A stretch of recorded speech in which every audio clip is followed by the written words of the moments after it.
Talk, talk, talk, talk, talk, talk, talk, talk, talk, talk, talk, talk, talk. Art of the Zodiac presents Talk, Talk, Talk.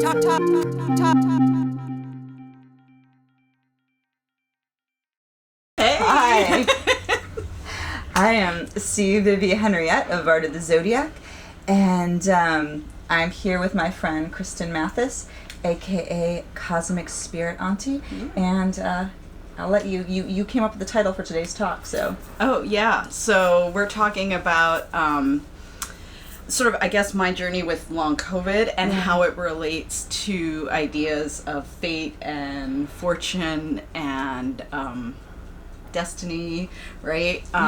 In the Orphic hymns and beyond. But I guess, do you have do you have a specific jumping off point?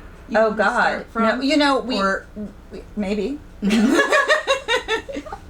I think the inspiration, and by the way, if I'm kind of half off camera, everyone who, I know it's early morning, hopefully people watching this replay, we're actually recording on another camera. So, okay.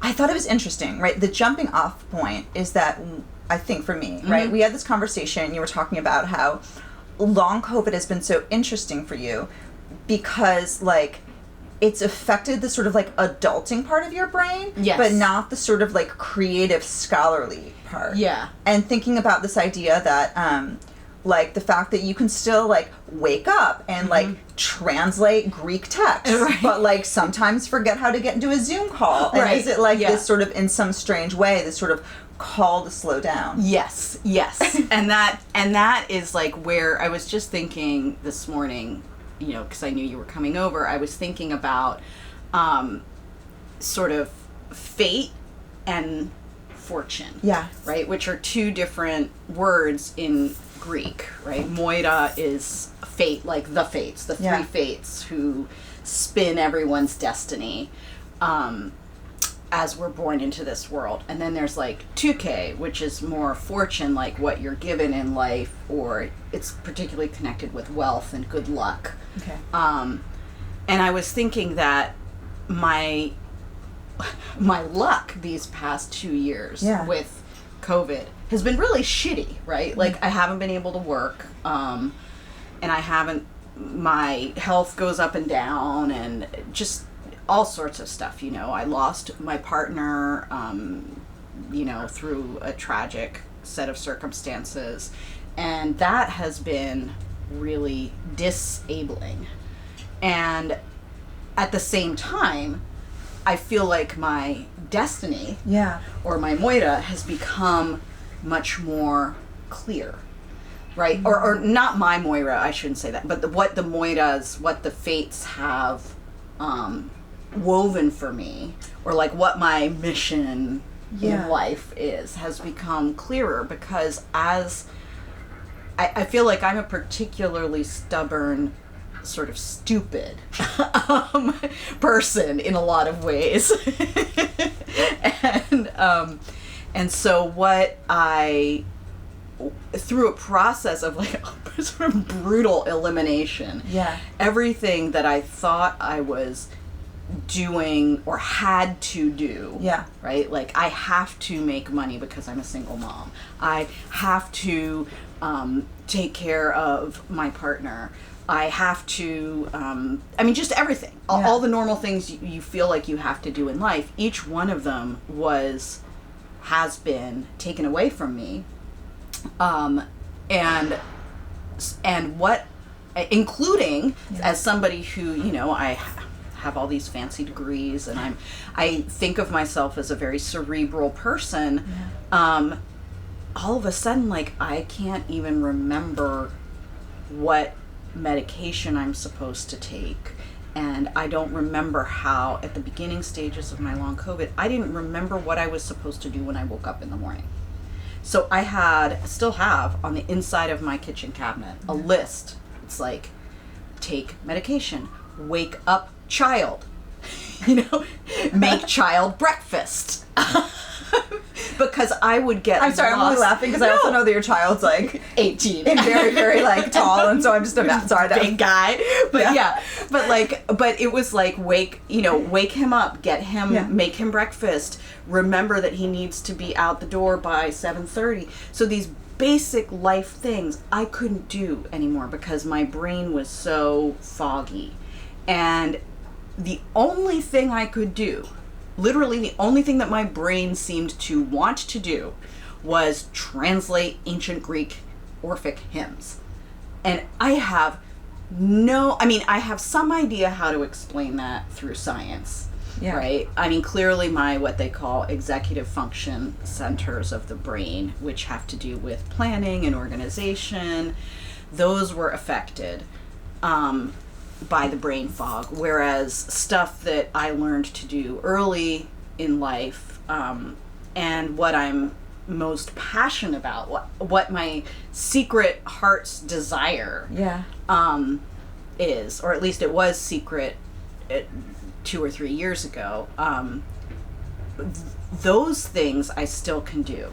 And so it's been like a winnowing process, or maybe a better metaphor, since we're talking about the fates and spinning. Yeah. There's one of the fates who spins your thread, one who... Actually, can we, for those who just joined, and I'm curious, can you start from the beginning, explain the fates? Yeah. I mean, don't from the beginning, you know what I mean, but maybe take a pause and explain the fates, and then weave that back in for us? Yeah, that's an amazing prompt. So the fates, I mean, there's lots of different takes on the fates in the ancient Mediterranean, but one of the most common is that they are three divine figures, women usually, who are tasked with sort of in the process of the soul being born into this world. Okay. They have one of the most common depictions of them in Greek myth is as sisters, three sisters who are in the process of weaving, or rather spinning the wool or the thread. Yeah. There we go. That is going to weave everyone's destiny. So one of them sort of drops the spindle with the thread, and one of them measures how long the thread is going to be, and one of them snips it. And depending on who you read from the ancient world, that can signify the beginning, length of life, and end of life, or it can, sometimes the three sisters have slightly different jobs in the weaving, but it's like a very existential idea of what you are being born into in this life. And for the Orphics, because they believed in reincarnation, they also saw it as something that you would go through potentially many times, right, as you're reborn. And so I hadn't really, I mean, I know all this intellectually, but I hadn't really, I think, because as I said, I'm a sort of stubborn, stupid person who just like is like, this is the Capricorn in me. It's like, that's my sun sign. Yeah. I'm like, must get work done, must do the thing. And because of that, I hadn't ever really thought about,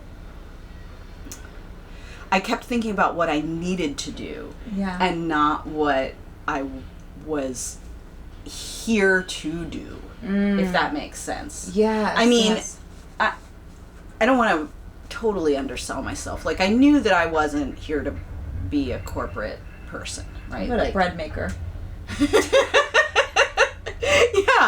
Like, I guess, I mean, I've had many jobs over the course of my life. People who know me know, like, I literally was the tamale lady selling tamales in Maine at one point. Oh my god, I was like, were you an actual bread maker though too? Yeah, I wow, was. I just threw that out there. I was expecting you to be like, not a bread maker. Yeah, I had a farm stand.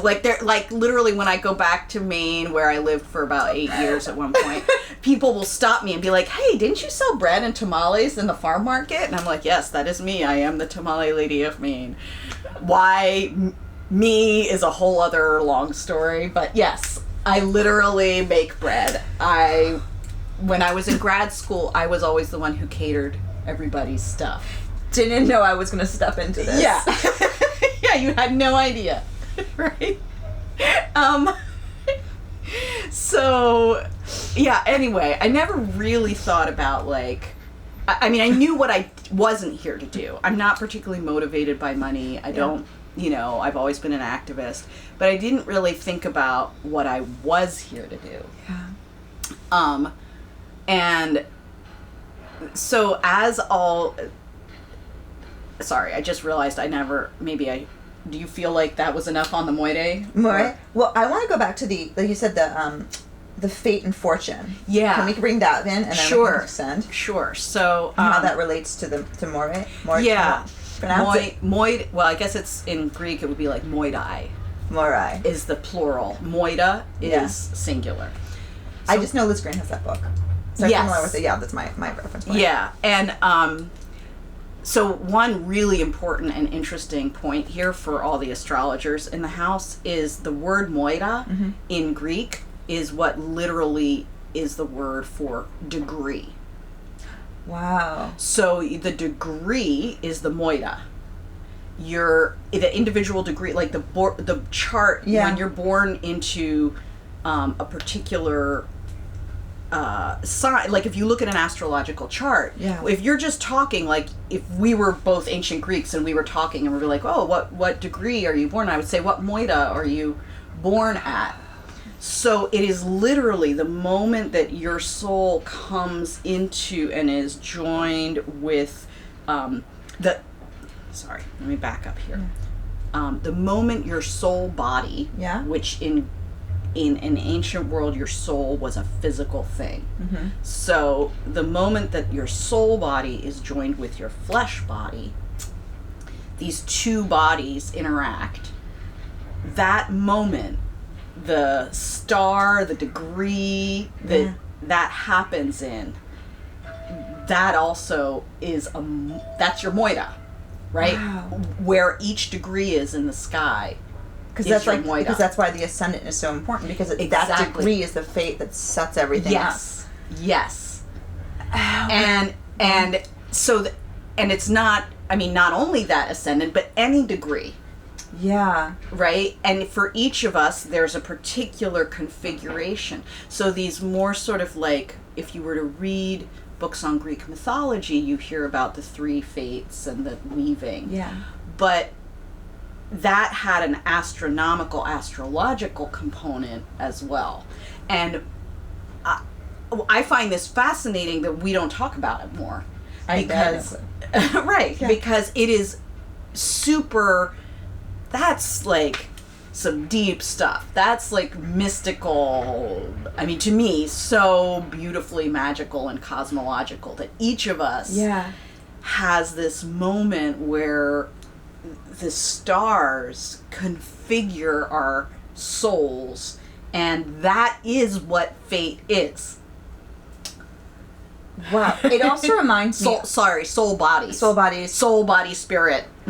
It reminds me of the last conversation we had where you were talking about, and I forget the exact context, but we were talking about the sort of mythology meets chart life, and you were talking about this idea that like our charts are where we are woven into the rest of the sky. Exactly. We're like literally fastened or woven into the fabric of the universe. The universe or the cosmos is the, which in Greek, cosmos means order of things. Yeah. Right? So the order of things, this cosmic order, weaves us into a giant tapestry, a spider web, if you will, right? Which is, to bring another Greek term into it, ananke is necessity in Greek, and necessity is often depicted as a type of web that weaves things and sort of holds things in place.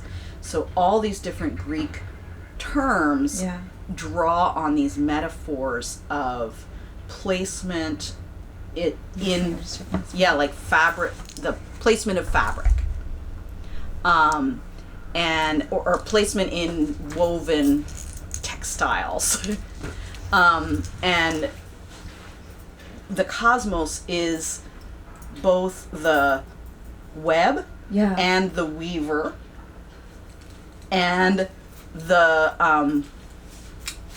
observer of the weaving.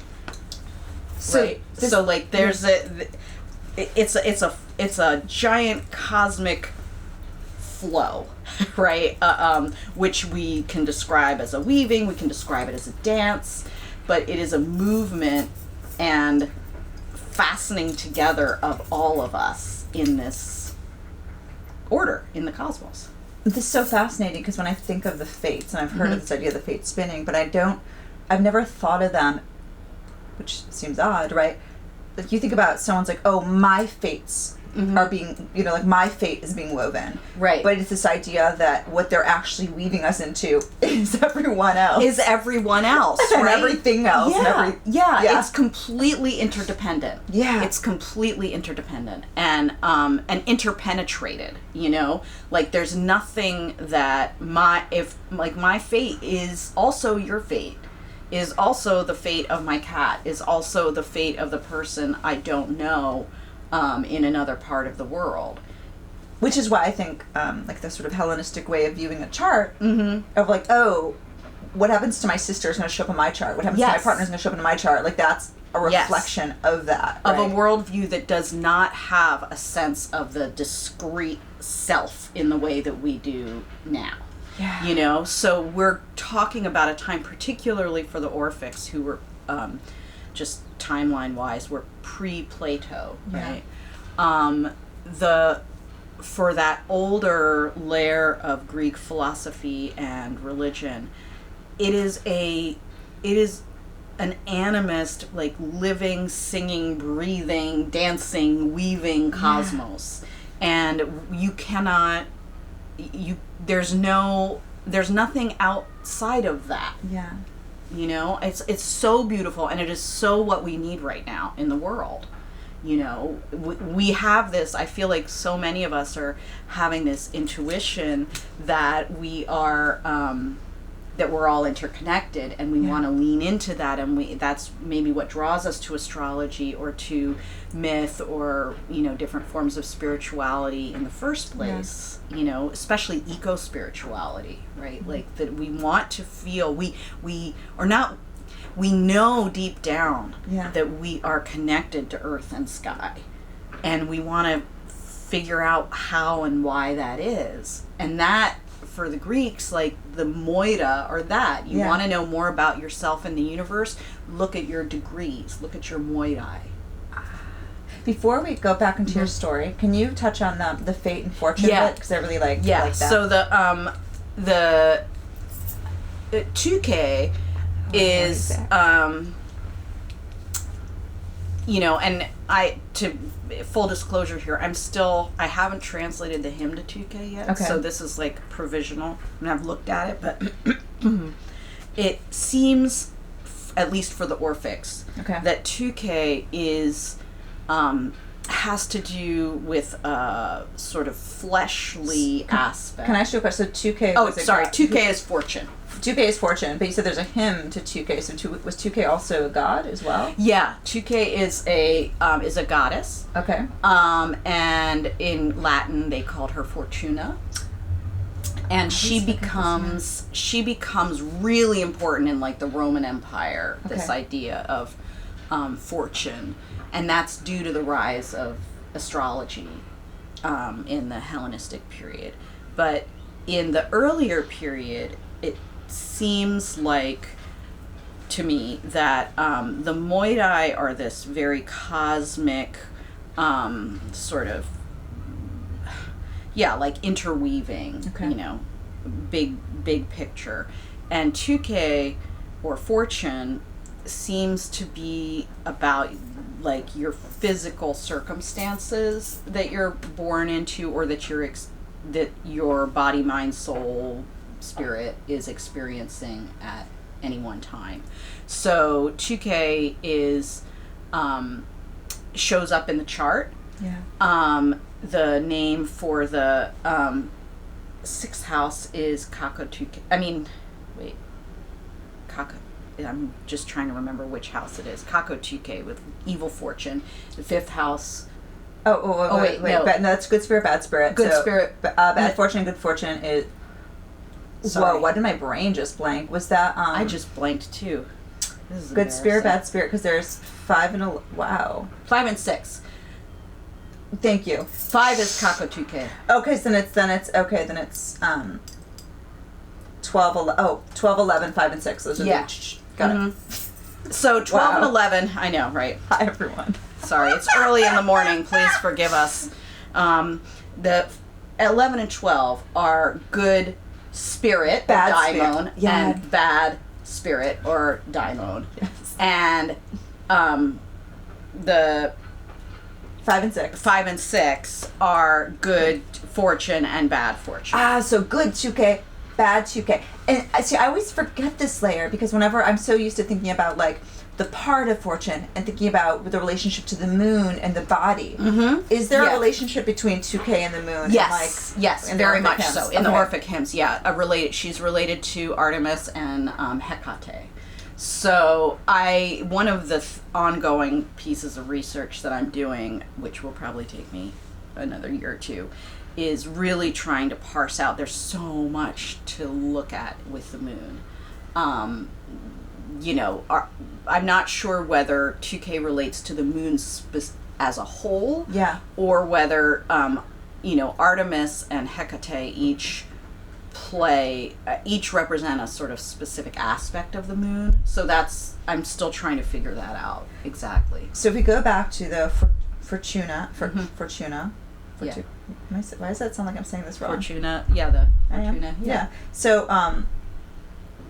so relating to the body, and so go back to relating to her to the faith. Sorry. Mm-hmm. Yeah. So sorry, I overflow. This is no, I love it. So the Moira are this more cosmological dimension, and 2K is definitely has a cosmological dimension too. Yeah. 2K plays a role after death when the soul body has separated from the flesh body and is continuing. Oh, this is Venus. Hello, Venus. So the soul body is separated from the flesh body and is continuing its journey in the underworld. It goes through sort of scary parts of the underworld and less scary parts of the underworld, or parts of the underworld that could lead to good outcomes. Okay. And those parts of the underworld are connected with 2K. That's interesting. Thinking about the 5th and the 6th house is sort of part of the underworld journey, and then there's the good part and the bad part. Yeah. I mean, we could talk a whole thing just about that, right? But so without going too deep into that, 2K is sort of what you're passing through in a particular part of your life, maybe. Yeah. Or think of it maybe more as your circumstances, right? Like when you enter a scary, and it's Halloween, enter a scary haunted house, you're going to be scared for that part of your day, right? Like it's scary, and then you go out and you get a ice cream or a drink with your friends, and it's nice, right? So that's like 2K. Okay. Right? Whereas like Moira, I mean, this is for me, right? Yeah. I mean, this is my interpretation. The Moirai are more like, was it your destiny to go to that house or not? You know, who are where are your friends? You know, like, who are your friends? Whose fates have you been woven into? Like, it was my Moirai maybe to be, or my, you know, it was destined that we become friends and that we do this thing. But like the fact that, you know, you had a nice cup of coffee on the way here, I don't want to say it's not related to the Moirai, but that's more of a 2K flavor. Okay. Does that make sense? Totally. And so then we have the I'm not more Moirai. Moirai? Moirai. I can spell it. I just can't say it. More to read it. Those. Yeah. The spinners. Yes. We have them, the fate spinners, and then we have Fortuna. Mm-hmm. Got it. Okay. And so we get then we have the fate and fortune. Uh-huh. And how, Are we the same characters? Well, there's Ananke Necessity, Okay. who's like this super cosmic figure, and she's the daughter of Aphrodite, and Is she hanging out in this weaving process too? she's the one who the spindle drops from Necessity. Necessity's like holding the spindle. You know, she's okay. like up there sort of overseeing the whole process, and the Moirai are weaving it, and Chike is doing her thing. Yeah, it's a very complex cosmological thing that you can read in the chart. If you know how to look at the Hellenistic chart in the right way, you can see it all playing out. I don't know why I just thought of this when people are like, weaving is women's work. Yeah. And I'm like, yeah, it kind of is. It is. Well, yeah. Because it has been not. for a really long time, right? Like, yeah, like in the ancient world, it was an extremely important part of a household's wealth. Yeah. Was the work that the women did, including enslaved women, and sort of women who were vaguely connected to a household in one way or another. You know, maybe like poor relatives who are in a rich relative's house. But the women had an area of the house that was theirs, and it was where the weaving was done, and some of it was for the household and some of it was for sale. And there were weaving competitions. There were weaving played a role in religious rites, like the statue of Athena in Athens. Every year was there were young girls who were chosen to weave her robes, and then the statue was redressed in the robes at a certain point in the year every year. Same thing happened in other temple precincts. So weaving was incredibly important, and not just for the obvious reasons that we all need clothes and things. Yeah. It was I was about to say woven into the fabric of everyday life. You know, so those metaphors were incredibly potent for the Greeks, and also have to do with magic, because magic there were ways when you were weaving to it was both metaphorical and literal, right? Like, you could weave a different fate or a different outcome into a fabric. So the designs that you weave into a fabric maybe could ward off evil, right? There were certain weaving patterns that were believed to bring good fortune.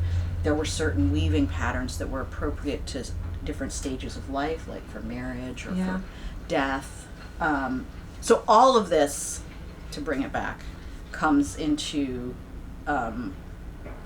would have formed this very rich set of associations for the ancients, including the folks who were first compiling Hellenistic astrological texts and charts.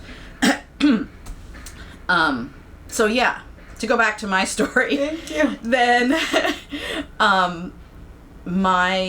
I feel like my 2K, the circumstances of my life have been really, really crappy these past few years. Like, so much so that at times it felt like completely overpowering, disabling, disempowering.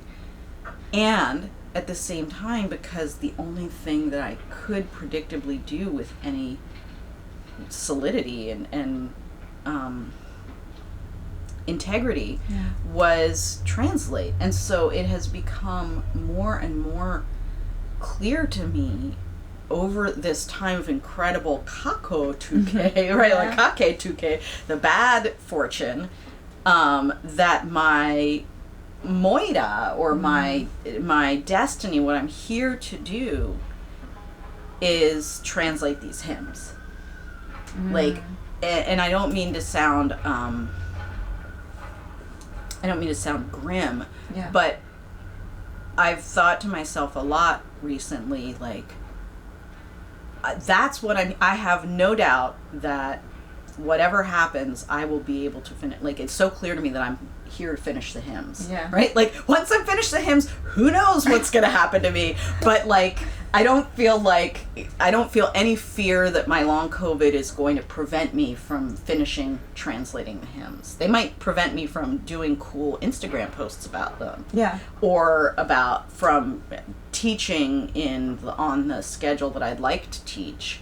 But the actual translations themselves, I have no doubt that I'm going to be able to complete them. I just have to proceed slowly and steadily.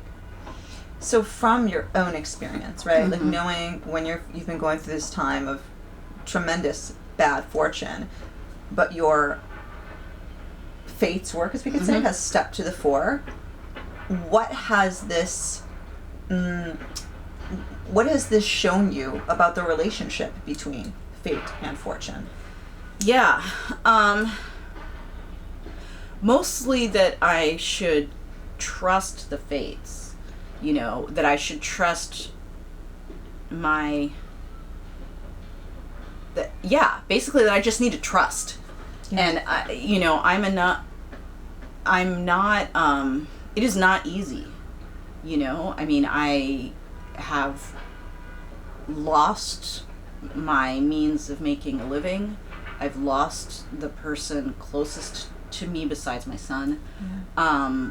I've lost so much. Like, I have so much grief for what I don't have that I used to. And I also have this profound sense of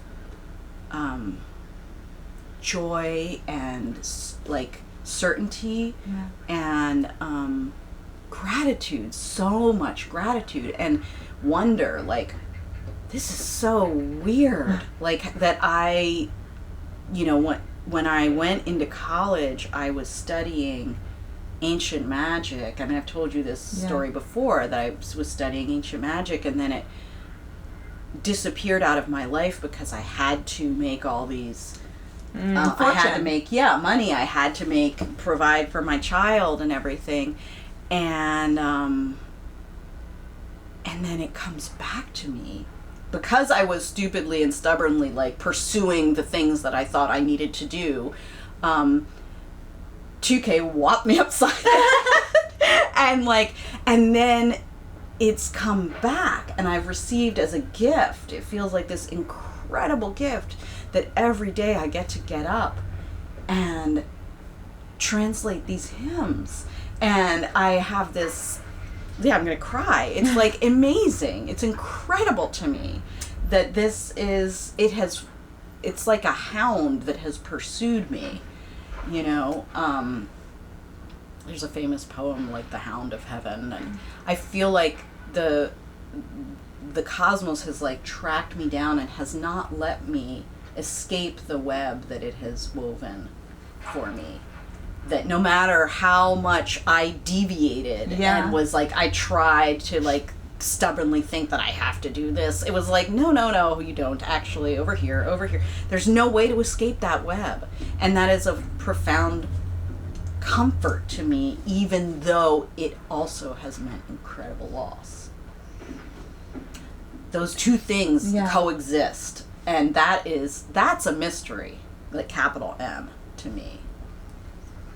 I mean, among all of this, right, thinking about this idea, I mean, I'm not even going to try to make sense of like fate and fortune. Like, Yeah.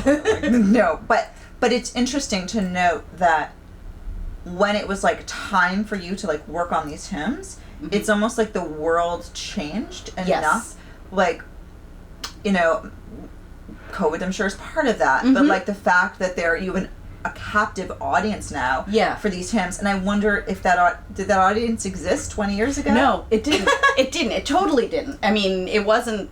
There was no. I mean, I would go to academic conferences, and there was I was at one point literally in a room with the 25 people in the world who worked on ancient magic. Right, like in 1994, there was a seminar at Princeton where everybody who was working on magic was there, and there were only, about 25 of us.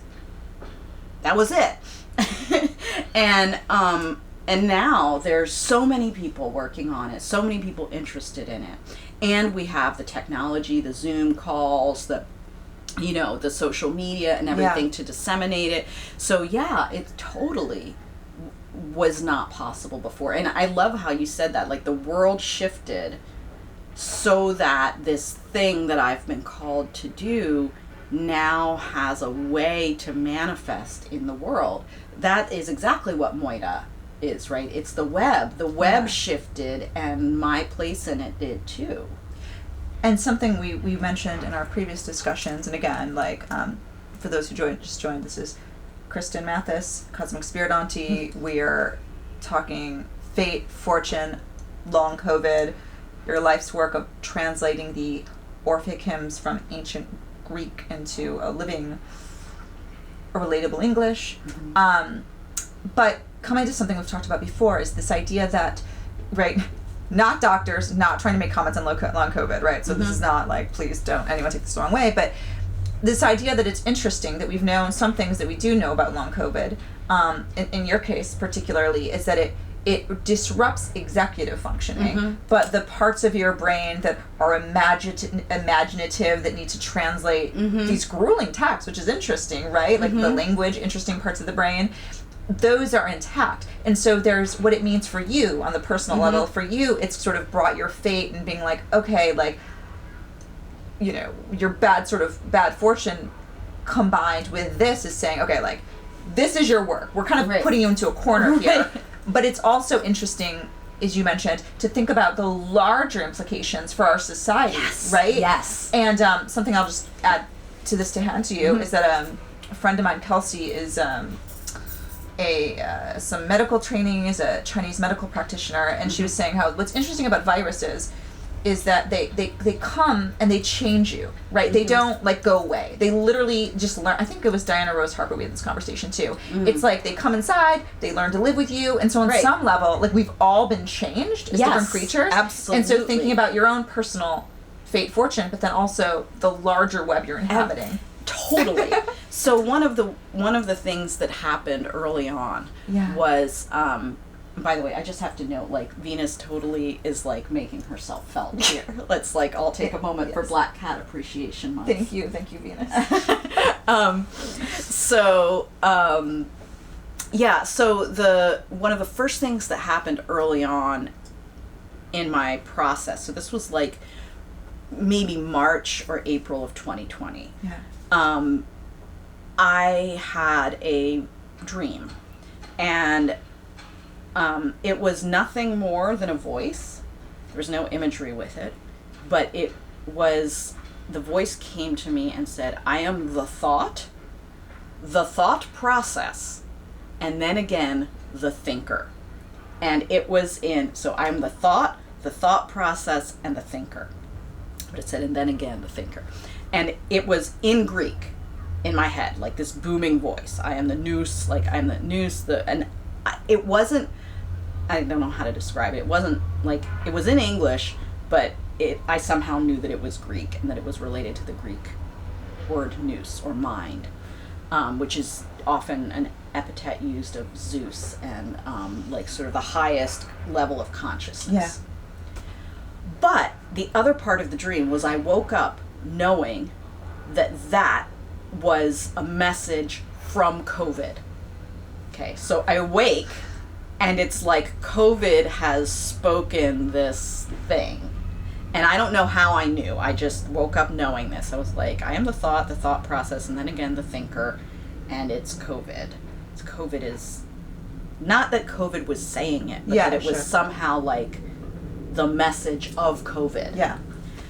And what I've like pondered this long and hard, and what I think it is COVID is the cosmos making it really clear to stupid, stubborn people like me that we are all interconnected, and that there is no way to separate out the thought, the thinker, and the thing and the process of thinking. Yeah. Right? And just like there's no way to separate out the fates, right? Like there's no it was my fate to translate these hymns, therefore the world changed, or the world changed, therefore my hymn. No, it's all one thing, sort of continually evolving and manifesting. Yeah. And I feel like that's what, if anything, COVID is teaching me, is that, like you were saying, the virus it's dancing and changing us. It's dancing and changing our society. We may go, because we're, stubborn and stupid, like kicking and screaming into this new manifestation or new way. I mean, it's new and ancient. New and very ancient way of being more conscious of how we're interrelated. But that's where it's at, man. Like we're not any delusion that we were separate. It is just, I mean, look at the world, right? The Canadian wildfires make it hard to breathe in Brooklyn. The events that are transpiring in the Middle East have repercussions here, very direct. It's not. We're not. It's interesting because the part of it, like the executive function, right? That part of your brain that thinks it's the thinker, that knows, right? That's literally the part of your brain that's like tapped out. Yeah. The part that's like, I know what I'm doing. I know what I'm doing. I organize this. I know what time my doctor's appointment is today. Like that, it's just like, barely there anymore. But there's this other part of me. I've always, whenever I can't even, like if I'm having trouble even,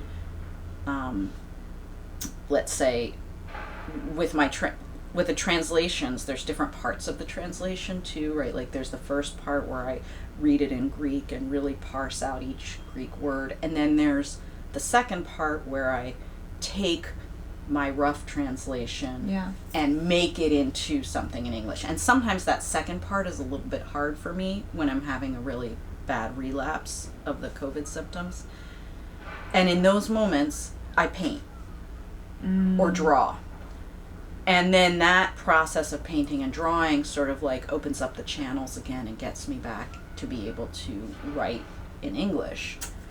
And so that's been really interesting too, just to see how these other parts of my brain connect. And none of them have to do with organizing or posting on social media or whatever. There's a way to like work with creativity and inspiration that there's a way to work with creativity and inspiration that it bypasses the part of my brain that is like, okay, well, it's social media posting. I need 3 posts per week, and they're forget about that. Just go paint, and then the rest of it will come back. And trust that the universe, in the form of friends who have active social media accounts, and and conferences, and that trust that the universe will support this work, because that's and literally, I mean, you walked into my life right when I couldn't really get it together to do my own social media content. I'm trying. The video works a little scratchy here, but No, but I mean, it's amazing. It's amazing, right? This is part of this Moira, right? It's part of this fate that is wanting these hymns to come forward. Oh, I get so excited every time I talk to you. This has been a wonderful conversation. I'm going to be mindful of time because there's so much of you and we can get you in chunks. But for those who are listening in the future and maybe they themselves have long COVID. I mean, we're not being this is something very serious that you've spent a lot of time dealing with on many, many levels. Do you have any advice from your own experience to share with people? Sure. So first set of advice is get yourself to a big, if you're not in a urban center, it is totally worth traveling to an urban center or where you can get into a post-COVID clinic. I've been fortunate enough here in New York to be part of Mount Sinai and NYU's post-COVID clinics. And one of the first things they told me, and this is not medical advice, I am simply telling you what I was told. Shared experience, right? Right away, before anything else, they told me take turmeric as an anti-inflammatory, take quercetin, Quercetin,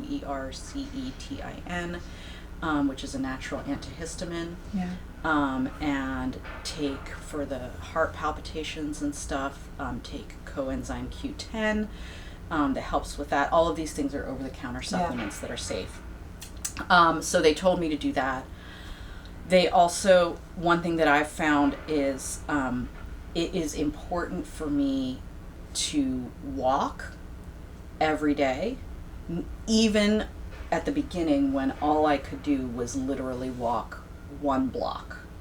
There was a point where I could not walk further than a block without sitting down on a bench and breathing, because my breathing was so bad. But it was important for me to do that little and work it up little by little.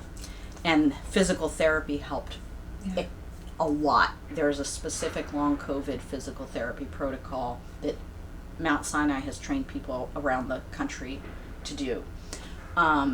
And a lot of other countries have also, because I know that you have an international audience, a lot of other countries also have developed these long COVID physical therapy protocols. So that was really important. I did that for about a year. Now I also, another thing they told me at the beginning was about what's called pacing. Okay. And that means you do one thing, you lie down flat. You do another thing, you lie down flat. Because something about lying flat helps your autonomic nervous system regulate and helps your heart and lungs, which are dysregulated, come back into a regular breathing and pattern. So I literally do that. Like after you leave, I will lie here without stimulation, just lie down.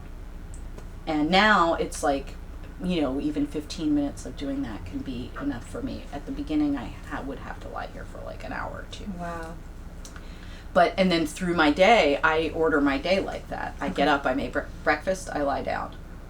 Then I sit and translate, then I lie down. So my whole day is paced like that. And that is very hard to learn to do if you're somebody like me who was always, I can do it. I'm together, I can make things happen. So slowing down and pacing, really important. And then now I just started a new medication. I'm on what's called low-dose naltrexone, which is something a lot of people with long COVID are finding helpful. It helps with fatigue and brain fog. Interestingly, it's helped me a lot with the fatigue. So far, not so much with the brain fog. But yeah, so those things are all, and I do a lot of herbal stuff as well on my own. But yeah, those are the things that have helped me the most. Or this, and mushrooms. Switching from regular coffee to mushroom coffee, and taking lion's mane and all those other good, like chaga, reishi, good mushroom mixes. Yeah. So all those things have sort of like helped me recover, but it's been 2 years. When we release this as a podcast, I will, if you're okay with it, maybe we do a print interview and you share all this stuff there, so people can, so people who are watching this in the future and like, oh my god, that's a lie, I didn't take notes. Yeah, we will release it as a Substack. Oh, so that's amazing. That's perfect. That would be great. Yeah, because I would love to have people. There's so many I've become aware because I'm on these different long COVID groups, like on Facebook and stuff like that. There's so many people out there living in parts of the country that don't have access to this care that I've been fortunate enough to get.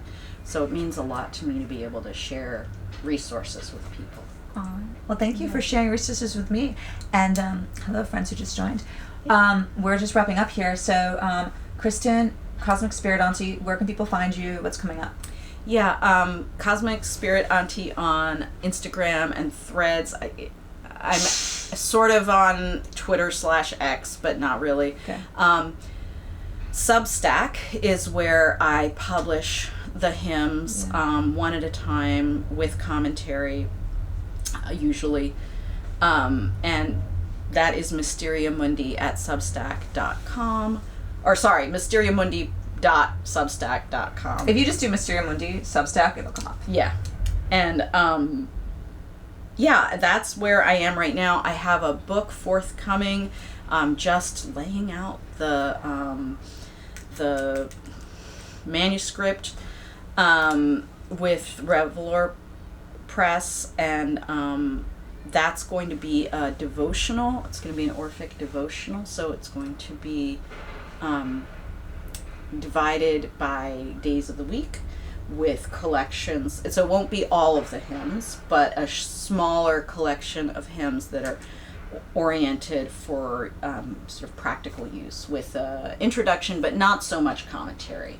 Also is going to have my original artwork in it. Yeah, I'm really excited about that. And yeah, so that's coming out, I think.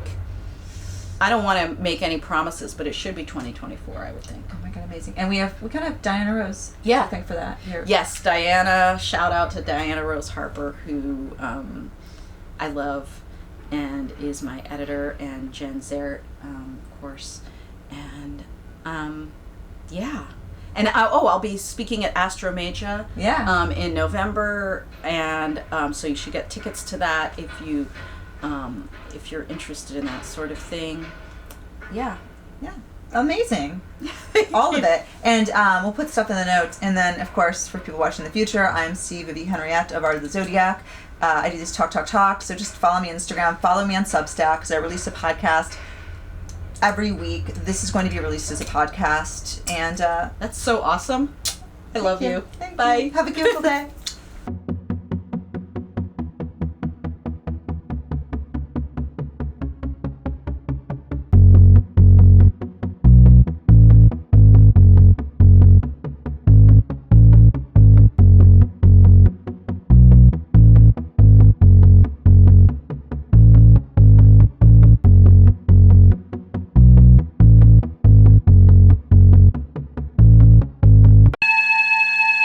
There are no parents, no other adults, no one to interfere with the fun.